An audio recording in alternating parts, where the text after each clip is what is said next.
تہجد کا بہتر طریقہ سنت یہ ہے کہ پہلے نیند کی جائے، تھوڑی دیر سوئے جائیں، پھر اس کے بعد رات کے آخری حصے میں اٹھ کے آپ نماز پڑھیں، اور اس میں نبی صلی اللہ علیہ وسلم سے مختلف رکعتیں منقول ہیں جی تو بہتر یہ کہ 8 رکعتوں کا معمول بنایا جائے، لیکن اگر کوئی 2 رکعت پڑھتا ہے، 4 پڑھتا ہے، 6 پڑھتا ہے، وہ بھی جائز ہے، اور اس سے 8 سے زیادہ بھی پڑھ سکتا ہے، اور وطر جو ہے تہجد کے بعد پڑھے جائیں۔ اگر جس کو یقین ہو کہ تہجد میں اٹھے گا وہ، ٹھیک تو اس کو چاہیے کہ وطر وہ تہجد کے بعد پڑھے، اور اگر آپ کو ڈاؤٹ ہے کہ پتہ نہیں آنکھ کھلے گی نہیں کھلے گی، تو پھر وطر پہلے پڑھ لیں ٹھیک ہے۔ اور پھر تہجد رات کے آخری حصے میں اٹھ کے پڑھ لیں۔ میں ایک واقعہ سناتا ہوں، شاید حضرت ڈاکٹر عبدالحی رحمہ اللہ یا مولانا عاشق الہی رحمہ اللہ کا، وہ بزرگوں میں سے کسی ایک بزرگ کا واقعہ ہے۔ ان کا تہجد کا معمول تھا، روزانہ پابندی سے تہجد پڑھا کرتے تھے۔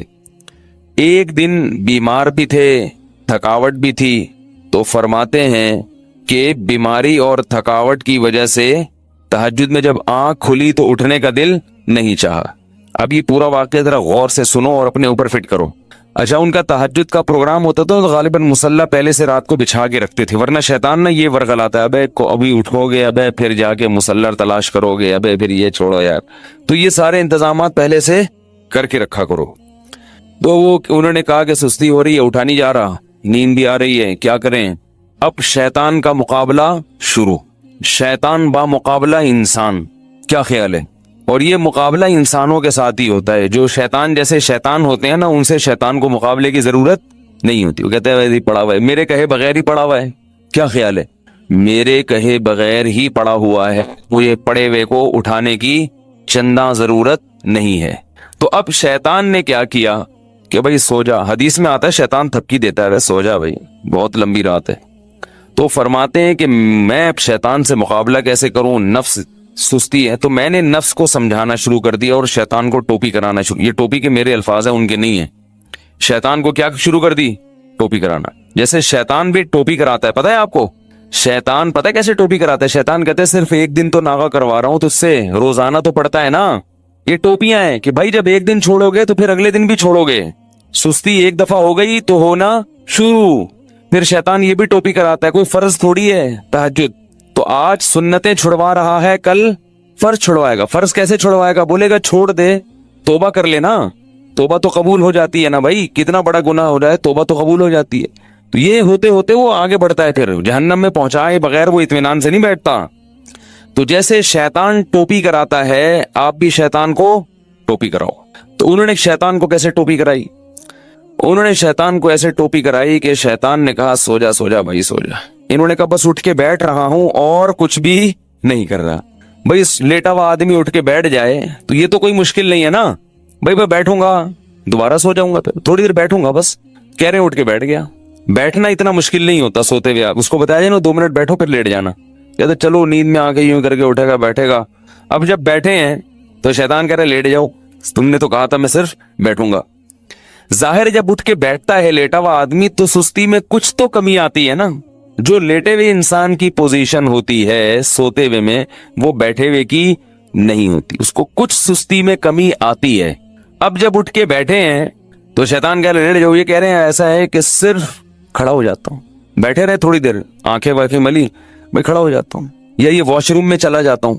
تو شیطان کو اپنے نفس کو یوں بہکایا، ٹوپی کرائی کہ میں صرف واش روم میں جاؤں گا اور وہی استنجا وغیرہ قضائے حاجت یا پیشاب وغیرہ جو بھی ہے کر کے واپس آ کے لیٹ جاؤں گا، کیا خیال ہے اس میں کیا جا رہا ہے؟ تو نفس جو ہے نا اس کے لیے آمادہ ہو جاتا ہے، چلو اتنا تو چلتا ہے۔ اگر لیٹے ہوئے یہ سوچتے نا کہ پیشاب کر کے آؤں گا تو پھر مشکل ہوتا، بیٹھے ہوئے آدمی کے لیے سوچنا آسان ہے۔ تو کہہ رہے میں اٹھ کے گیا واش روم میں جو بھی پیشاب وغیرہ فرمایا کیا ہے، تو شیطان نے کہا واپس، وضو خانہ ساتھ ہی تھا، میں نے کہا وضو کر کے لیٹ جاؤں گا بس، ٹھیک ہے نا، تھوڑا سا منہ دھو لیتا ہوں، چھپکے مار دیتا ہوں۔ یہ واقعہ میں اپنے الفاظ میں بیان کر رہا ہوں، ٹھیک ہے نا، تاکہ آپ لوگ بالکل اس کے مطابق چلیں اور آپ کو یہ احساس ہو کہ ایسے ہمارے اکابر نے کیا، بزرگوں نے کیا، تو اس طرح کرنے سے کیا ہوتا ہے؟ وہی ہوتا ہے جو ان کے ساتھ ہوا، تہجد کی پابندی ہو گئی۔ تو اب کیا ہے، کہتے ہیں کہ میں گیا اور پانی کے چھپکے مارے اور پورا وضو کر لیا جلدی سے۔ وضو کے بعد بھی شیطان کیا کہہ رہے ہیں، آ جا لیٹ جا بستر پہ یار، کہہ رہے میں بستر کی طرف جاتے جاتے مصلی کی طرف گیا، جلدی سے نیت باندھ لی اللہ اکبر کر کے، جلدی سے کیا کیا، کیونکہ نیت باندھنے سے پہلے سوچو گے تو شیطان واپس لے جائے گا، تو بھئی اللہ اکبر کہہ کے نیت باندھ لو، پھر دیکھا جائے گا کیا ہوتا ہے۔ تو نیت باندھ لی تو باندھ لی نا، اب تو ہو گئی نا، اب تھوڑی کہیں بھاگ سکتے ہیں, اتنا تو کوئی نالائق نہیں ہوتا کہ نماز توڑ کے بھاگ جائے. تو یہ ٹرک ہوتی ہیں سستی کو دور کرنے کی. نہیں آ رہی نا, تو اس طرح پڑھ لیا کرو نماز. آپ تہجد کی پابندی اس طرح سے کر لیں گے, تہجد پڑھو گے تو فجر تو لازمی ہوگی. تہجد کو فوکس کرو تو فجر نہیں جائے گی کہیں انشاءاللہ. اگر تہجد رہ بھی گئی تو فجر تو ہو جائے گی نا. شیطان ٹوپی کرا کے تہجد چھڑوائے گا تو آپ بولو گے یار بہت ٹوپیاں ہو گئی ہیں, تہجد چھوڑ دی, فجر تو فرض ہے. نماز خشوع و خضوع سے پڑھنا, بول تو نماز پڑھنا کتنا مشکل, اوپر سے دل لگا کے پڑھو. نماز پڑھنا آسان تھوڑی ہے, 5 ٹائم پوری زندگی پڑھتے رہنا, پھر دل لگا کے, دل لگے نہ لگے کوشش کرنا لگانے کی, اور مشکل کام ہے.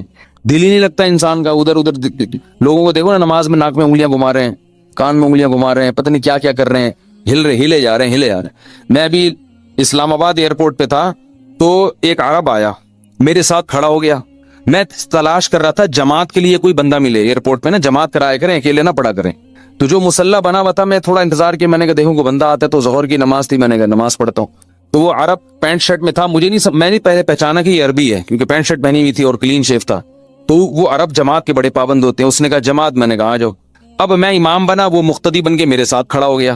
اب ساتھ جب کھڑا ہوا ہے وہ تو ہل رہا ہے, یوں ہلا رہا ہے, یوں ہلا. مجھے بڑی الجھن ہو رہی کہ کیا کر رہا ہے بھائی, تو تمیز سے کھڑا ہو جا تھوڑی دیر کے لیے. ہلے جا رہا ہے. پھر حد یہ ہوئی کہ پینٹ اپنی سیدھی کی یوں کر کے. پینٹ جب سیدھی نہیں ہوئی تو بیلٹ کھولی نماز میں بیلٹ کھول کے پوری اچھی طرح سے ٹائٹ کی. پوری نماز اس طرح پڑھی ہے. مجھے بڑا وہ ہو رہا تھا کہ بھائی یہ کیا ہے. وہ قرآن کی آیت یاد آ رہی تھی, والذین هم فی صلاتہم خاشعون, کہ جنت میں جانا ہے تو نماز پڑھنا کافی نہیں ہے, نماز خشوع و خضوع سے. تو دل تو اپنے قابو میں نہیں ہے نا, کم از کم ظاہری جسم تو اپنے قابو میں ہے, اس کو تو انسان قابو میں رکھے. وہ بھی ہلے جا رہا ہے. جب اس نے پینٹ سیدھی کرنا شروع کی, بیلٹ کھول کے, ہے نا کہ یہ زیادہ ہو گئی بھائی, یہ زیادہ ہو گئی. تو ایک صاحب کو میں دیکھتا تھا کہ جب بھی وہ نماز شروع کرتے تھے, نماز تکبیر کے بعد ہاتھ باندھا, اس کے بعد اپنا چشمہ اتار کے جیب میں رکھا. ارے یہ نماز سے پہلے چشمہ اتار کے جیب میں رکھ لو. ہمارے حضرت فرمایا کرتے تھے کہ لوگوں کو پتہ نہیں کیا ہے, نماز کی نیت باندھتے ہی خارج شروع ہو جاتی ہے. فرض نماز کے بعد ہاتھ اٹھا کے دعا مانگنا یا اجتماعی حیت پہ دعا مانگنا کسی بے غبار صحیح حدیث سے ثابت نہیں ہے. کسی بھی صحیح حدیث سے, ایک روایت ہے جو ذرا کمزور ہے, جس میں آتا ہے کہ ایک دفعہ نبی صلی اللہ علیہ وسلم نے فرض نماز کے بعد ہاتھ اٹھائے ہیں, مگر وہ روایت کمزور ہے. اور اگر اس کو صحیح مان بھی لیا جائے تو ایک دفعہ. سمجھ میں آ رہی بات؟ تو کتنی دفعہ؟ ایک دفعہ. اصول فقہ کی کتابوں میں لکھا ہوا ہے, تو چاروں مذاہب کی فقہ کی کتابوں میں, کہ حدیث اگر کوئی عمل کثرت سے کیا جاتا ہو اور اس کا نقل کرنے والا صرف ایک ہو, تو یہ بات بھی حدیث میں شک پیدا کر دیتی ہے. ایک دفعہ اگر نبی صلی اللہ علیہ وسلم نے کیا ہے تو پتہ یہ چلا کہ اور وہ بھی اجتماعی نہیں, انفرادی طور پر. سمجھ میں آ رہی ہے بات؟ انفرادی طور پر. تو آپ بھی کبھی کبھار انفرادی طور پر رفع الیدین کر لیں. عام معمول اگر نبی کا نمازوں کے بعد, فرض نماز کے بعد ہاتھ اٹھا کر دعا کرنے کا ہوتا, چاہے اجتماعی یا انفرادی, تو اس کے نقل کرنے والے کثرت سے ہوتے. سمجھ میں آ رہی اس بارے میں؟ کیونکہ نماز کو تو بہت اہتمام اور اہمیت کے ساتھ حدیث میں بیان کیا گیا ہے, جبکہ ہم دیکھتے ہیں کہ حدیث کی کتابیں اس سے بالکل خاموش ہیں. سمجھ میں آ رہی بات؟ دوسرا مسئلہ, بعض حضرات یہ کہتے ہیں کہ بہت ساری حدیثیں ہیں جن میں آتا ہے کہ رسول اللہ صلی اللہ علیہ وسلم نے فرض نماز کے بعد دعا کی بہت ترغیب دی ہے, اور آپ نے فرمایا کہ سب سے زیادہ دعا قبول کس وقت ہوتی ہے؟ فرض نماز کے بعد. اس حدیث کا مطلب سمجھیں. جب بھی ایک حدیث کو بیان کیا جائے گا, دوسری احادیث کو سامنے رکھ کر, خود نبی اور صحابہ نے اس حدیث پر کیسے عمل کیا ہے. ہم نبی کو دیکھتے ہیں کہ کہیں بھی نہیں کسی صحیح حدیث میں ملتا کہ نبی صلی اللہ علیہ وسلم کا یہ معمول تھا کہ آپ فرض نماز کے بعد ایسے دعا مانگتے تھے. خلفائے راشدین سے بھی کوئی روایت نہیں ملتی, نہ صحیح نہ ضعیف. بھائی دیکھو ہمارے ہاں تو یہ پابندی سے ہو رہا ہے نا 5 نمازوں میں, ہر مسجد میں. اگر صحابہ میں بھی ایسا ہوتا تو کوئی ضعیف روایت تو ملتی نا صحابہ کرام سے, نہ صحیح ہے نہ ضعیف ہے. اور نبی سے بھی کوئی کثرت سے ایک روایت ہے, اس کی سند پہ بھی کیا ہے, ٹھیک ہے, بعض نے اس کو صحیح کہا, بعض نے ضعیف کہا, مگر وہ بھی متفق علیہ صحیح نہیں ہے. تو یہ کیسے ہو سکتا ہے کہ ایک عمل پابندی سے ہو رہا ہو اور اس کا نقل کرنے والا کوئی ہو ہی نہیں. تو اب ہم دیکھتے ہیں کہ جو حدیث میں آتا ہے فرض نماز کے بعد آپ صلی اللہ علیہ وسلم نے دعا کی ترغیب دی ہے, خود کیسے دعا مانگی ہے. تو ہم دیکھتے ہیں کہ نبی سے دوسری حدیثوں میں کیا ملتا ہے. آپ نے فرمایا جس نے فرض نماز کے بعد اللہم انت السلام پڑھا. کسی حدیث میں آتا ہے آپ نے فرمایا اللہم لا مانع لما اعطیت ولا معطی لما منعت ولا ينفع ذا الجد منک الجد. کسی میں آتا ہے جس نے فرض نماز کے بعد آیت الکرسی. خود آپ کا اپنا معمول بھی یہی.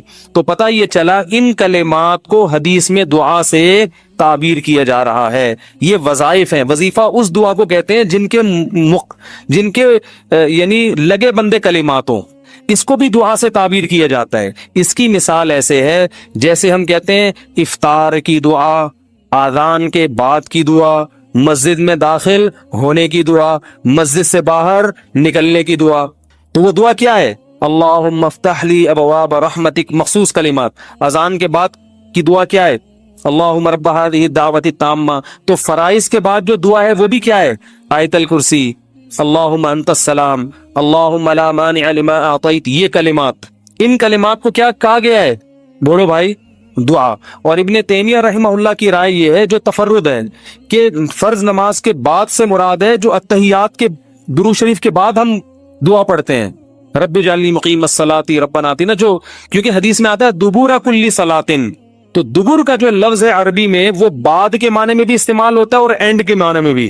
ابن تیمیہ رحمہ اللہ کہتے ہیں کہ جو ہم نماز کے آخر میں اتحیات پڑھتے ہیں پھر درود شریف پڑھتے ہیں اس کے بعد جو دعائیں کرتے ہیں نا, تو فرض نماز کے بعد سے مراد کیا ہے؟ یہ والی. لیکن یہ ان کا تفرد ہے. ہم کہتے ہیں ایسا نہیں بلکہ سلام کے بعد. مگر دعائیں کون سی؟ وہ جو منقول ہیں. یہاں تک میں سمجھا پایا اپنی بات؟ آگے چلیں.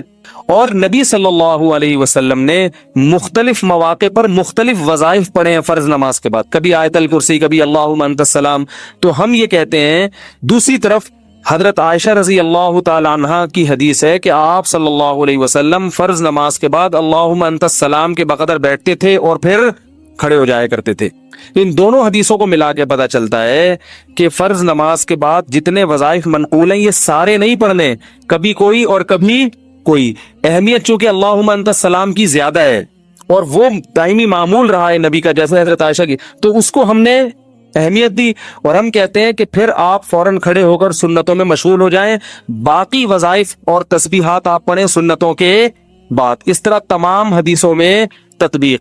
اور اہل حدیث حضرات یہ کہتے ہیں کہ نہیں, فرض نماز کے بعد ہی آپ تمام معمولات پورے کریں, اس کے بعد سنتیں پڑھیں. تو یہ علماء میں ایک اختلاف ہے.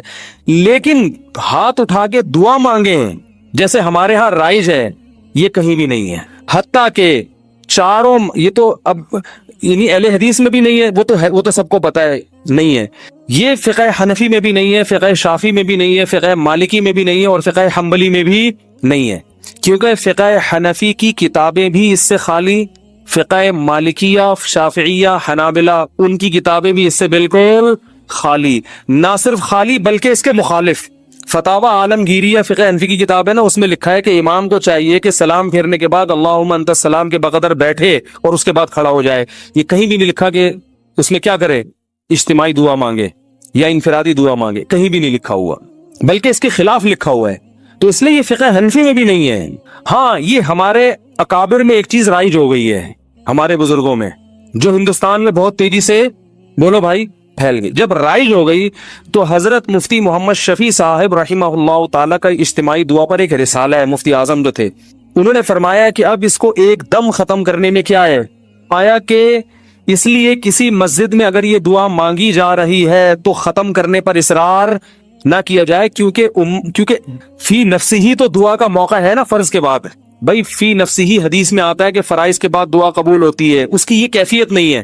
تو فی نفسی ہی نماز کے بعد دعا کا ایک موقع ہے, تو اس میں عوام نے کچھ چیزیں اپنی طرف سے لگا کے اجتماعی ہیئت بنا دی. تو چونکہ ایک ہوتی ہے ایک چیز کا سرے سے کوئی اصل ہی نہیں ہے, اور ایک اصل ہے مگر اس کی کیفیت منقول نہیں ہے, تو اس میں معاملہ تھوڑا سا کیا ہو جاتا ہے, اہون ہو جاتا ہے, کمتر ہو جاتا ہے. تو اس لیے انہوں نے لکھا کہ چونکہ یہ اتنی زیادہ پھیل گئی ہے, اس کو ایک دم ختم کرنا, اس میں فتنہ بہت ہے, اور خود شریعت ہی فتنے کو پسند نہیں کرتی. تو ائمہ کرام کو چاہیے محبت سے لوگوں کی ذہن سازی کریں, لیکن ایک دم اس کو چھوڑنے کی کوشش بولو بھائی نہ کریں. یہ کون کہہ رہا ہے؟ مفتی اعظم, جو حضرت مفتی تقی صاحب کے کیا تھے, والد. اس لیے کہ میرا جب یہ کلپ جاتا ہے نا تو بہت سے لوگ میرے خلاف ایک طوفان کھڑا کر دیتے ہیں کہ یہ حنفی نہیں ہے, یہ پتہ نہیں, یہ تو بزرگوں ہمارے اکابر کے خلاف چل رہا ہے, تو پتہ نہیں کیا کیا لوگ بنانا شروع کر دیتے ہیں. تو ہمارے اکابر قرآن و سنت کے فالوورز تھے، لیکن اگر کسی اکابر نے کوئی چیز کر دی ہے تو اب یہ تو نہیں کہ اس کو آپ نے لازمی قرآن و حدیثی کے مطابق کرنا ہے کیونکہ ہمارے بزرگ نے کر دی ہے، ایسا تھوڑی نہیں ہوتا. کسی بزرگ سے بھی تو خطا ہو سکتی ہے، بڑے بڑے علماء سے خطا ہوئی ہے. میرے شیخ و مرشد مفتی رشید احمد صاحب جن سے میں اتنے سال بیعت کا تعلق رہا، تو ایسا الفتاوی میں ان کے بعض مسائل سے ہم نے رجوع کیا ہے. ہم نے کہا یہ حضرت کی رائے تھی مگر ہم اس سے متفق بولو بھائی نہیں ہے. تو اب اس کا یہ مطلب کہ ہم اکابر کو نہیں مانتے، اور ہمارے شیخ نے بعض چیزوں میں اپنے شیخ سے اختلاف کیا ہے. تو یہ تو علماء میں ہر دور میں چلا آ رہا ہے کہ امام ابو یوسف نے بعض چیزیں امام ابو حنیفہ کی نہیں مانی، تو کیا مطلب وہ امام حنیفہ کو ہی نہیں مانتے تھے؟ تو اگر بعض اکابر، سب نہیں، اگر ہم اپنے کسی بعض اکابر سے کوئی مسئلے میں اختلاف کر لیتے ہیں تو اس کا یہ مطلب نہیں ہے کہ ہم ان اکابر کو گمراہ سمجھنے لگے ہیں. بعض لوگ کہتے ہیں آپ کا علم زیادہ تھا، یہ ان علماء کا علم زیادہ تھا، تو میں ان سے کہتا ہوں آپ کا علم زیادہ ہے، مفتی شفیع صاحب کا علم زیادہ ہے نا. تو ایسا تھوڑی ہے کہ میرا تفرد ہے. تو حضرت مفتی شفیع صاحب رحمہ اللہ کی بھی رائے تھی. مفتی رشید احمد صاحب بھی بہت بڑے عالم تھے، حضرت مفتی شفیع صاحب کے نائب تھے وہ فتوے میں. ان کا پورا ایسا الفتاوی میں ایک رسالہ ہے کہ فرائض کے بعد رفع الیدین سے دعا نہیں ہے، پورا رسالہ لکھا ہے انہوں نے. تو وہ بھی تو ہمارے اکابر ہی میں سے ہی تھے. تو ہاں یہ کہہ سکتے ہیں کہ اکابر میں اس مسئلے میں کیا ہے، اختلاف ہے. تو ٹھیک ہے، آپ کو جس کی رائے زیادہ بہتر لگے آپ اس کی رائے کو فالو کریں، دوسرے کی رائے پر طنز نہ کریں. آپ کو اگر میری رائے غلط لگتی ہے تو آپ ان اکابر کی رائے کو فالو کریں، ہم پہ طنز نہ کریں. اور ہمیں اگر یہ رائے صحیح لگتی ہے تو ہم اس رائے کو فالو کریں. میں کبھی اس مسئلے پہ کسی دوسرے بزرگوں یا اکابر پر طنز نہیں کرتا. مجھے لوگ آ کے بتاتے ہیں کہ فلاں مسجد کے امام اجتماعی دعا کراتے ہیں، میں کہتا ہوں بھائی ٹھیک ہے، وہ اپنی رائے ہوگی ان کی، اس کی وجہ سے نہ اس امام کی توہین جائز، بلکہ میں تو یہاں تک کہتا ہوں میری مسجد میں بھی جب مؤذن صاحب پڑھاتے ہیں نماز تو وہ اجتماعی دعا کراتے ہیں. مؤذن صاحب میں نے کبھی آپ کو منع کیا؟ میں اس لیے منع نہیں کر رہا، میرے مقلد تھوڑی ہیں. یہ کہہ سکتے ہیں بھائی فلاں امام بھی کر رہے ہیں، فلاں بزرگ بھی کر رہے ہیں، فلاں وہ عالم وہ آپ سے بڑے عالم ہے وہ کر رہے ہیں، تو یہ میرے تھوڑی مقلد ہیں. تو میں کیا کہوں گا بھائی، جب ایک اتنے بڑے عالم کو فالو کر رہے ہیں تو میں کیا کہہ سکتا. میں اپنی رائے دلائل کی دنیا میں پیش کر دوں گا، بھئی یہ سمجھ میں آ رہی ہے ٹھیک ہے، نہیں آ رہی ہے تو بھی ٹھیک ہے. کوئی اتنا بڑا ایشو نہیں ہے کہ جس پہ ہم ایک دوسرے کے خلاف مناظرے کریں، فتوے دیں. ساری مسجدیں جتنی بھی ہیں سب میں اجتماعی دعا ہوتی ہے. لوگ مجھے آ کے بتاتے ہیں وہ تو کر رہے ہیں، کہتا ہوں بھائی وہ بھی سنت ہی کو اپنے لحاظ سے فالو کر رہے ہیں. اللہ نے ان کو جتنا علم دیا، جتنی سمجھ دی، اور جو ان کے بس میں تھا اس کے حساب سے ان کو یہ صحیح لگا تو وہ اس کو فالو کر رہے ہیں. میں کسی پہ الزام نہیں لگاتا کہ میں ہی سنت کا ٹھیکیدار ہوں باقی سارے فراڈی ہیں، ایسا نہیں ہے. ان جس کی جو سمجھ میں اختلاف تو ہوتا ہے نا مسائل میں علماء کا، تو جب اختلاف تو ہوتا ہے نا تو پھر اس لیے وہ تو کوئی بات نہیں. امام ابو یوسف کا امام ابو حنیفہ سے اختلاف ہوا تو یہ تو نہیں کہ وہ غلط ہو، دونوں صحیح ہیں. امام شافعی کا امام ابو حنیفہ سے ہوا تو پھر بھی دونوں صحیح ہیں. تو آپ کو جس کی بات سمجھ میں آ رہی ہے فالو کریں، کسی پر کیچڑ نہ اچھالیں. دلائل کی دنیا میں مجھے یہ بات زیادہ سمجھ میں آ رہی ہے کہ اگر یہ چیز سنت ہوتی تو صحابہ کرام سے منقول کیوں نہیں ہے. لو کان خیرا ما لسبقونا الیہ. صحابہ، تابعین، ائمہ اربعہ اور ہماری جو عربی فتاوی کی کتابیں ہیں ان میں اس کا تذکرہ ہوتا نہیں ہے. تو پھر یہ بات ہمیں سمجھ میں نہیں آتی. سمجھ رہے ہیں بات کو؟ باقی میں بار بار یہ کہتا ہوں کہ اہل حدیث کی ہر بات کو غلط قرار دینا یہ بھی صحیح نہیں ہے. بعض لوگ نے کیا کیا، چونکہ اہل حدیث نے کہا ہے لہذا غلط ہی ہوگا، تو یہ موقف بھی غلط ہے. لا یجرمنکم شنآن قوم علی الا تعدلوا. قرآن کہہ رہا ہے ایمان والو کسی قوم کی دشمنی تمہیں اس بات پر نہ ابھارے کہ تم حق کا دامن چھوڑ دو.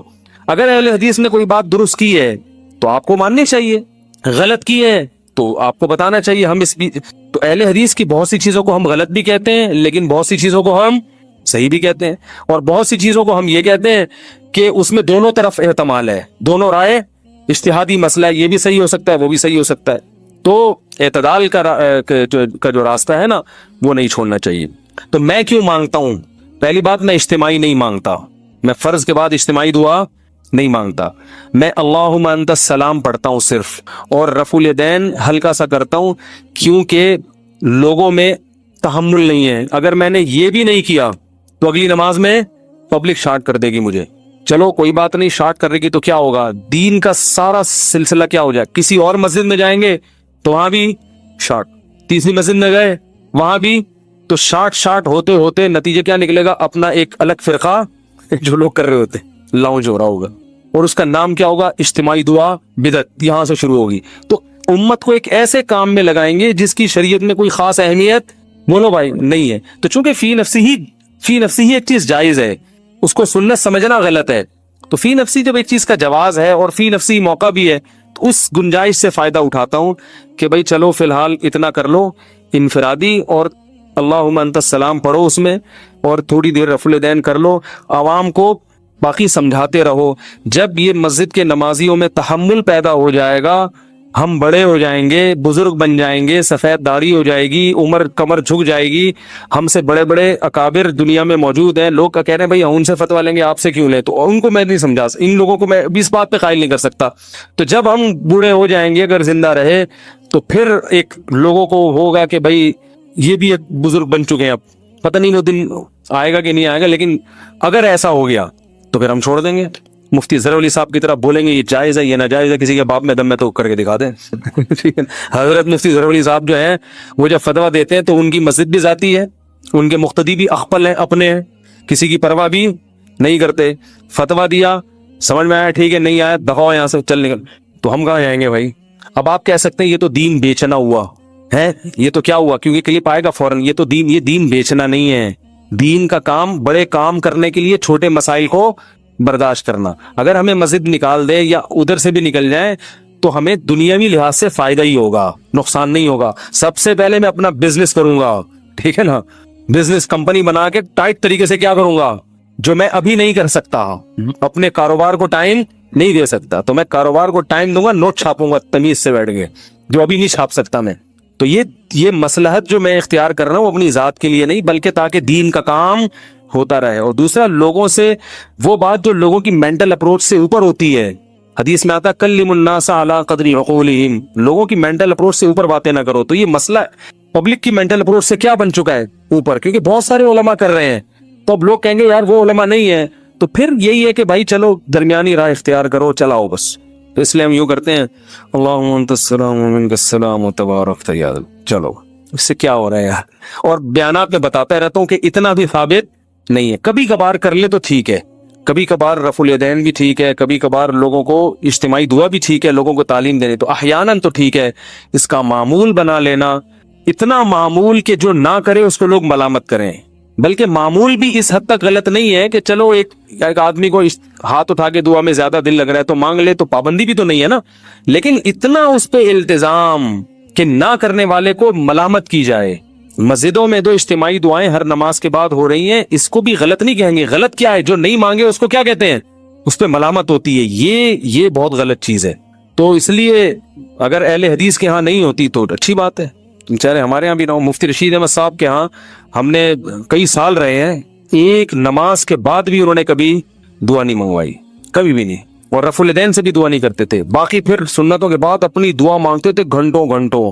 دعاؤں کا تو حضرت کو ایسے عاشق تھے کہ حضرت سے جب کوئی آ کے کہتا تھا کہ حضرت دعا کر دیں، حضرت رفع الیدین کے بغیر دعا کر دیتے تھے. کہتا تھا ہاتھ اٹھا کے دعا کریں، حضرت فرماتے تھے جب میں ہاتھ اٹھاتا ہوں تو پھر جلدی گراتا نہیں. فرمائے پھر میں کہتا ہوں جس کے دربار میں ہاتھ اٹھائے ہیں وہ اتنا بڑا بادشاہ ہے، پھر تو وہ پھر ایسے ہی ہوتا. ہمارے حضرت جب دعا پہ آتے تھے اتنی لمبی دعا. ایک دفعہ حضرت نے نماز کے بعد لوگوں نے کہا دعا مانگے، حضرت نے کہا چلو تو بہت اصرار کر رہے تو مانگتے ہیں. سندھ میں تھے حضرت، تو حضرت نے پھر ہاتھ اٹھا لیے. پھر حضرت کو تو دعا میں اتنا مزہ آتا تھا، گم ہو جاتے تھے، ایسا گم، پیچھے پبلک شاٹ، ایک بھاگا کھسکا، دوسرا کھسکا، تیسرا، ہوتے ہوتے آخر میں حضرت رہ گئے. اگلی نماز پڑھائی حضرت نے، کسی نے نہیں کہا، انہوں نے کہا بغیر دعا بغیر اجتماع کے ہی بہتر ہے. تو ہمارے حضرت کو دعا میں بہت لطف آتا تھا. جب دعا شروع کرتے تو بس ایک بیان میں حضرت جب بیان کرتے کرتے شاعری شروع کرتے اللہ کی محبت میں، اس میں حضرت کا جیسے میرا بیان ہوتے ہوتے شادیوں پہ ہے تو پورا ٹاپک چینج نا، ایک دم شادیاں شروع ہو جاتا ہے. تو ہمارے حضرت جب اللہ کی محبت پہ آتے تھے نا بیان کے دوران، موضوع کچھ اور چل رہا ہے، جہاں اللہ کی محبت آ گئی ٹاپک چینج، حضرت کا رنگ چینج ہو جاتا تھا.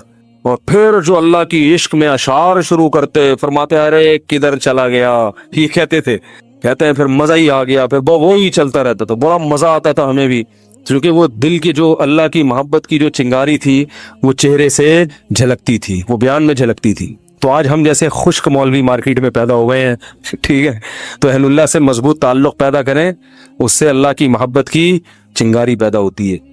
بعض لوگ جب سنت پڑھتے ہیں نا نماز میں تو نیت دل میں کر رہے ہوتے ہیں کہ یہ نماز واسطے رسول کے، تو دیکھیں اس کے دو مطلب ہو سکتے ہیں. ایک تو یہ کہ عبادت تو میں اللہ کے لیے کر رہا ہوں، لیکن رسول کے واسطے کا مطلب یہ ہے کہ نبی صلی اللہ علیہ وسلم جب قیامت کے دن ملیں گے، آپ سے میری ملاقات ہوگی، تو آپ صلی اللہ علیہ وسلم بھی خوش ہوں گے کہ اس نے میری سنت کو زندہ کیا. تو اس مفہوم کے تحت وہ یوں کہہ رہا ہوتا ہے کہ اللہ کے رسول کے واسطے، یعنی عبادت تو اللہ ہی کے لیے، لیکن رسول اللہ صلی اللہ علیہ وسلم کی شفاعت کا میں مستحق بن جاؤں، اور آپ صلی اللہ علیہ وسلم کی سے جب بروز محشر ملاقات ہو تو آپ صلی اللہ علیہ وسلم مجھ سے خوش ہوں گے کہ چل بھائی تو نے میری سنت کو ماشاءاللہ زندہ کیا. تو یہ نیت ہو سکتی ہے. اور دوسری نیت یہ ہو سکتی ہے کہ میں یہ رسول کو خوش کرنے کے لیے نماز پڑھ رہا ہوں، یعنی یہ نماز ہے ہی رسول کے لیے، اللہ کے لیے نہیں ہے. تو یہ تو خالص شرک ہے. عبادت تو صرف اللہ کے لیے ہوتی ہے. لیکن اگر پہلی والی نیت ہے نا تو وہ شرک تو نہیں ہے، لیکن بہرحال شرک کا ذریعہ بن سکتی ہے وہ. تو اس لیے ہم جب نماز میں نیت کریں تو بس اللہ کے لیے پڑھ رہا ہوں، اتنا کافی ہے. باقی نبی صلی اللہ علیہ وسلم تو بروز محشر جب آپ کے علم میں یہ بات لائی جائے گی کہ یہ سنتوں کو بھی زندہ رکھتا تھا، تو آپ صلی اللہ علیہ وسلم کی رضا تو ہمیں انشاءاللہ ملے گی، اور آپ صلی اللہ علیہ وسلم کی شفاعت کا ذریعہ یہ چیز بنے گی، اور حوض کوثر سے پانی پینے کا ذریعہ بنے گی.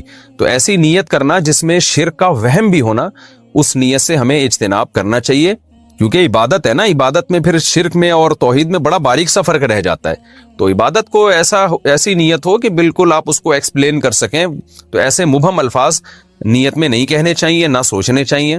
تو سیدھا سیدھا نیت کریں، بس اللہ کے لیے میں نماز پڑھ رہا ہوں، بس اتنی نیت کافی ہے. پہلے سوال ہے جی محمد صاحب محمد صاحب کی طرف سے جو انڈیا سے ہیں، کیا نماز میں نیت کے لیے یہ کہنا ضروری ہے کہ میں 4 رکعت فرض نماز پڑھ رہا ہوں، منہ میرا کعبہ شریف کی طرف امام صاحب کے پیچھے، یا دل میں ہی پتا ہو کہ آپ 4 رکعت فرض پڑھ رہے ہیں تو یہ بھی کافی ہوگا؟ دیکھیں، یہ کہ منہ میرا کعبہ شریف کی طرف اور اس امام کے پیچھے، تو منہ تو کعبہ شریف کی طرف ہوتا ہے تو نماز ہوتی ہے، اس لیے اس کی نیت ضروری نہیں ہے. باقی یہ کہ امام کے پیچھے میں دل میں اتنا ارادہ کافی ہے کہ میں جماعت سے نماز پڑھ رہا ہوں، اب اکیلا نہیں پڑھ رہا. بعض دفعہ انسان صف میں کھڑا ہوتا ہے، اپنی نیت باندھ لیتا ہے، تو دل میں بس اتنا ارادہ ہوتا ہی ہے. جب آپ صف میں کھڑے ہیں تو اور کیا کرنے کے لیے کھڑے ہیں؟ اپنی نماز تھوڑی پڑھنے کے لیے کھڑے ہیں. تیسرا مسئلہ یہ کہ 4 رکعت فرض پڑھ رہا ہوں، 2 رکعت فرض پڑھ رہا ہوں، یہ نیت لغو ہے. آپ فجر کے 2 فرض پڑھ رہے ہیں اور آپ نیت یہ کریں میں 4 پڑھ رہا ہوں، تو بھی فجر کے 2 ہی ہوں گی، اس سے کوئی فرق نہیں پڑے گا، کیونکہ وہ اللہ کی طرف سے پہلے سے 2 رکعت متعین ہے. آپ کے 4 کہنے سے وہ فرق نہیں پڑے گا.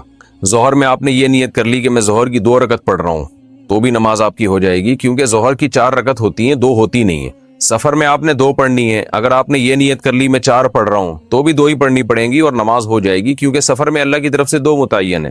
تو صرف اتنی نیت کرنی ہے کہ ظہر ہے یا عصر ہے، کیونکہ ظہر میں آپ کے پاس یہ بھی آپشن تھا کہ آپ پچھلی کوئی قضا پڑھ لیں، یہ بھی آپشن تھا کہ سنت پڑھ لیں، یہ بھی آپشن تھا کہ فرض پڑھ لیں.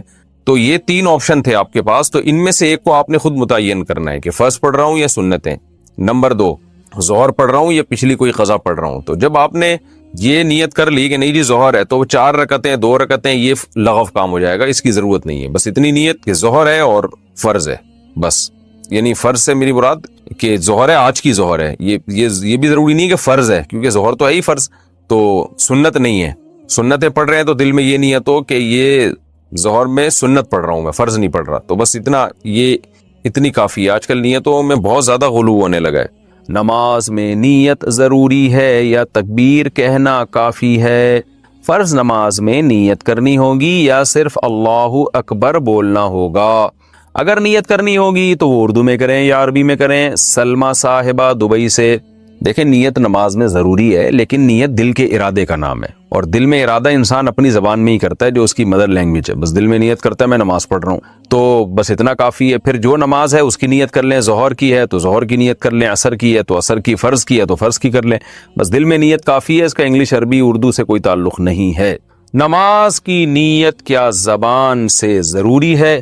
نماز کی نیت کا کیا حکم ہے؟ دل میں نیت کافی ہے یا لفظوں سے نیت کرنا ضروری ہے؟ ابرار احمد سومرو سکھر سے. نہیں جی، نیت تو دل کے ارادے کا نام ہے، بلکہ فقہا نے لکھا ہے کہ دل میں ارادہ تھا ظہر پڑھ رہا ہوں اور واقعی ظہر کی نماز تھی، زبان سے نکل گیا کہ عصر پڑھ رہا ہوں تو نماز ادا ہو جائے گی، اس لیے کہ دل میں صحیح ارادہ کیا ہوا ہے. اور اگر ظہر پڑھ رہا ہے، دل میں ارادہ کر لیا عصر پڑھ رہا ہوں، زبان سے نکل گیا ظہر پڑھ رہا ہوں، تو نماز نہیں ہوگی. حالانکہ زبان سے صحیح نکلا ہے، لیکن چونکہ دل میں اثر تھا تو نہیں ہوگی. تو اس لیے دل میں ارادہ ہے اصل نماز کے لیے، زبان سے نیت ضروری نہیں ہے. وہمیوں کے لیے فقہا نے لکھا تھا کہ جو وہمی ہوتے ہیں نا، جو ہر وقت وسوسوں میں مبتلا رہیں گے، پتہ نہیں میں نے ظہر کی نیت کی تھی عصر کی، بعض ایسے وہمی ہوتے ہیں، ان کے لیے فقہا نے لکھا ہے کہ وسوسہ دور کرنے کے لیے وہ زبان سے نیت کر لیں، لیکن نارملی شریعت کا حکم یہی ہے کہ انما الاعمال بالنیات، اعمال کا مدار جو نیت پر ہے، تو نیت تمام فقہا کا اتفاق ہے وہ دل کے ارادے کا نام ہے۔ تہجد کی نماز سنت ہے یا نفل؟ تہجد کی نماز سنت ہے یا نفل؟ صادق رفیق انڈیا سے۔ دیکھیں یہ سنت یا نفل یہ ٹرمز ہیں، اصطلاحات ہیں جو ایک دوسرے کے معنی میں بھی استعمال ہوتی ہیں۔ نفل کہتے ہیں اضافی نماز جو فرض نہ ہو، اس لحاظ سے تو تہجد نفل نماز ہے، لیکن ہر نفل پر نبی صلی اللہ علیہ وسلم نے پابندی نہیں کی ہے، اہتمام نہیں کیا ہے، تو جو وہ نوافل جن کا آپ صلی اللہ علیہ وسلم نے اہتمام کیا یا آپ ان کو پڑھا کرتے تھے تو ان کو سنت کہا جاتا ہے۔ تو اس لیے تہجد اس لحاظ سے نفل ہے کہ فرض واجب نہیں ہے، لیکن اس لحاظ سے سنت ہے کہ محض ایک عام نوافل کی طرح اس کی فضیلت نہیں ہے، بلکہ آپ صلی اللہ علیہ وسلم کی عادت تھی، تو اس لحاظ سے یہ سنت ہے، تو بہتر لفظ اس کے لیے سنت ہی ہے، اور یہ عام سنت نہیں ہے، اس کی بے پناہ فضیلت ہے۔ قرآن مجید میں اللہ نے اہل جنت کی جہاں بھی صفات بیان کی ان میں تہجد کا بھی عموماً ذکر کیا ہے، جیسے قرآن مجید میں آتا ہے کہ الذین یبیتون لربہم سجدا وقیاما، ہمارے جو نیک بندے ہیں وہ راتوں کو ہمارے سامنے سجدہ اور قیام کرتے ہیں، اور سورہ سجدہ میں اللہ تعالیٰ کے ارشاد ہے تتجافی جنوبہم عن المضاجع یدعون ربہم خوفا وطمعا، کہ ہمارے نیک لوگوں کے پہلو رات کو بستروں سے جدا ہو جاتے ہیں اور اپنے رب کو پکارتے ہیں خوف اور امید سے۔ تو یہ ساری چیزیں ہیں۔ نبی صلی اللہ علیہ وسلم نے ایک صحابی کے بارے میں فرمایا کہ فلاں کتنا ہی اچھا ہے، کاش وہ تہجد پڑھ لیتا، تو اس طرح کی روایات ہیں۔ تو آپ صلی اللہ علیہ وسلم نے عبداللہ بن عمر کے بارے میں فرمایا، ان کو وصیت کی، ان کے بارے میں صحابی سے فرمایا کہ یہ تہجد کی کا اہتمام کریں تو کیا ہی خوب ہے۔ عبداللہ بن عمر فرماتے ہیں اس کے بعد سے میں نے کبھی تہجد نہیں چھوڑی ہے۔ تو ایسی بہت ساری روایات ملتی ہیں۔ سورہ مزمل کا پورا دوسرا رکوع ہے ہی تہجد سے متعلق، ان ربک یعلم انک تقوم ادنی من ثلثی اللیل ونصفہ وثلثہ وطائفۃ من الذین معک واللہ یقدر اللیل والنہار، کہ آپ پوری رات تہجد نہیں پڑھ سکتے، آپ کو دن میں یعنی آپ کے جو ساتھی ہیں ان کو مزاربت بھی کرنی ہے، دنیا کے معاملات بھی نمٹانے ہیں، دن میں بعض دفعہ جہاد بھی کرنا ہے، تو آپ رات کا کچھ حصہ اٹھ جائیے، آپ بھی اور آپ کے ساتھی بھی۔ تو بہت ہی اہتمام ہے، اور فقرؤوا ما تیسر منہ، اور اس میں جتنی تلاوت ممکن ہو آپ اللہ کے سامنے کھڑے ہوں اور قرآن کی تلاوت کیجیے۔ تو یہ اتنی ساری احادیث، اتنی ساری روایات سے علماء کہتے ہیں کہ بہت زیادہ محرومی کا باعث ہے یہ عمل کہ ایک آدمی تہجد نہ پڑھتا ہو۔ اور آپ صلی اللہ علیہ وسلم نے فرمایا کہ رات کے آخری حصے میں اللہ تعالیٰ آسمان دنیا کی طرف آتے ہیں اور یہ ندا لگاتے ہیں حل من مسترزق ارزق له، حل من مستغفر اغفر له، کوئی ہے مجھ سے روزی مانگنے والا میں اس کو روزی دوں، کوئی ہے مجھ سے گناہوں کی معافی مانگنے والا میں اس کو معاف کروں۔ تو اس لیے رات کو جلدی سونا چاہیے، اور تہجد میں رات کے آخری حصے میں جو تہجد کا ٹائم ہے جو سب سے اچھا ٹائم ہے، ویسے تو کسی بھی وقت رات کو پڑھی جا سکتی ہے، لیکن سب سے افضل ٹائم ہے کہ آپ سوئیں اور سونے کے بعد رات کے آخری حصے میں اٹھیں اور اس وقت راز و نیاز کریں، اللہ کے سامنے دعائیں مانگیں، بہت زیادہ اس وقت دعائیں قبول ہوتی ہیں اور نماز کا بہت ثواب ہوتا ہے۔ ان قرآن الفجر کان مشہودا۔